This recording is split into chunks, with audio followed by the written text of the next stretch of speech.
एक वक्त की बात है जब दिल्ली सल्तनत में एक ऐसा सुल्तान हुआ जिसका नाम सुनते ही लोगों के दिल में खौफ बैठ जाता था।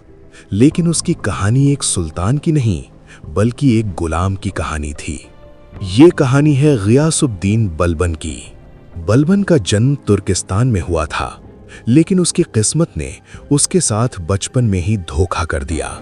मंगोल हमलावरों ने उसे पकड़ लिया और उसे गुलाम बनाकर बेच दिया गया। सोचो, एक छोटा सा बच्चा जिसे अपनी जमीन, अपने लोग सब छोड़ने पड़ गए और वो पहुंच गया दिल्ली के बाजार में।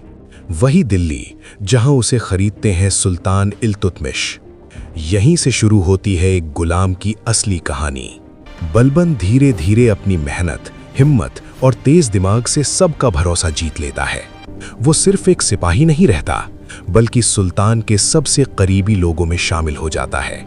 समय बदलता है और दिल्ली सल्तनत में शक्ति का खेल और तेज हो जाता है। बलबन चालीसा नाम के पावरफुल ग्रुप का हिस्सा बन जाता है, जहां सिर्फ सबसे ताकतवर और चालाक लोग ही जगह बना पाते थे। लेकिन बलबन सिर्फ हिस्सा बनकर नहीं रुकता, वो धीरे धीरे सब पर भारी पड़ने लगता है। उसकी चाल, उसकी सोच और उसकी स्ट्रैटेजी इतनी स्ट्रॉन्ग थी कि वो बन जाता है नायब सुल्तान, यानी असली पावर उसके हाथ में आ जाती है।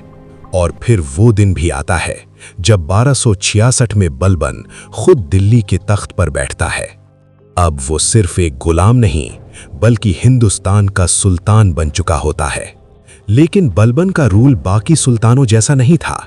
उसने एक ऐसा राज चलाया जहां सिर्फ एक ही चीज चलती थी, खौफ।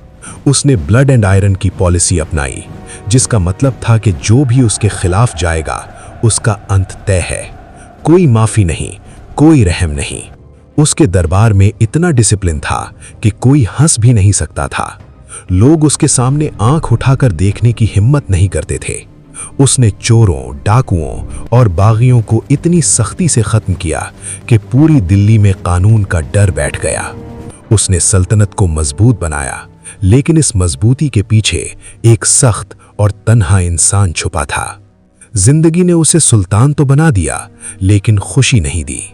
जब उसका सबसे प्यारा बेटा मर गया तो बलबन अंदर से टूट गया। एक ऐसा सुल्तान जिसे दुनिया डर के रूप में देखती थी, वो अपने दर्द को कभी किसी को नहीं दिखा सका। और आखिर में ये गुलाम से सुल्तान बना आदमी अपनी कहानी छोड़कर चला गया। एक ऐसी कहानी जो हमें बताती है कि ताकत हासिल करना मुश्किल है, लेकिन उसे संभालना और भी मुश्किल।